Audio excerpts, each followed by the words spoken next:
Hi అందరికీ. ఈరోజు నేను మినీ వాటర్ కలర్ పెయింటింగ్ ప్యాలెట్ని చేద్దాం అనుకుంటున్నా. సో నేను ఈ బాక్స్ని యూస్ చేసిన అండ్ మోల్డెడ్ క్లేని కూడా యూస్ చేసిన.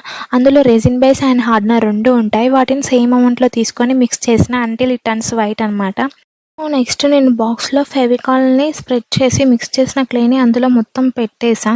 కాకపోతే నాకు ఇక్కడ పెయింటింగ్స్ కోసం ఫిల్ చేయడానికి ఎంటీ బ్లాక్స్ కావాలి. అవి చేయడానికి నేను మండల డాటింగ్ టూల్స్ని యూస్ చేసిన అనమాట. ఈవెన్ పెన్తో అయినా చేయొచ్చు. చేసిన మిస్టేక్ ఏంటంటే బ్లాక్స్ కోసం దాంతో క్లే మీద ప్రెషర్ పెట్టి ప్రెస్ చేసిన అండ్ బిగ్ సైజ్ బ్లాక్ చేయడం వల్ల దానివల్ల క్లే అంతా బయటికి వచ్చేసింది అనమాట. మళ్ళీ బ్లాక్స్ని క్లేతో ఫిల్ చేసా అండ్ టైం అవుతున్న కొద్ది క్లే అనేది గట్టి పడుతూనే ఉంది. సో త్వరగా చేసేసిన బ్లాక్స్ని.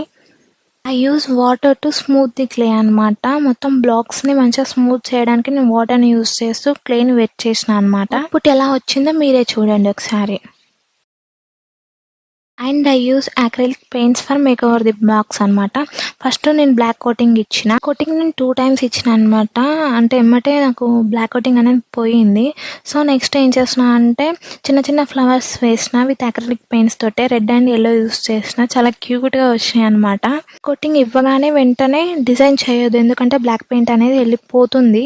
సో కొంచెం వెయిట్ చేయాలి, పెయింట్ డ్రై అయ్యే వరకు డిజైన్ చేయాలన్నమాట. నేను వార్నిష్ చేసిన అనమాట. పెయింట్ వేసిన వెంటనే వార్నిష్ యూస్ చేయొద్దు, ఎందుకంటే అలా చేస్తే వేసిన పెయింట్ అంతా స్ప్రెడ్ అవుతుందన్నమాట. పెయింట్ డ్రై అయ్యాక వార్నిష్ యూస్ చేయాలన్నమాట. బ్లాక్స్ ఫిల్ చేయడానికి డామ్స్ వాటర్ కలర్ పెయింటింగ్స్ని యూస్ చేసిన. మీరే చూడండి ఫైనల్ అవుట్పుట్ ఎలా వచ్చిందనేది.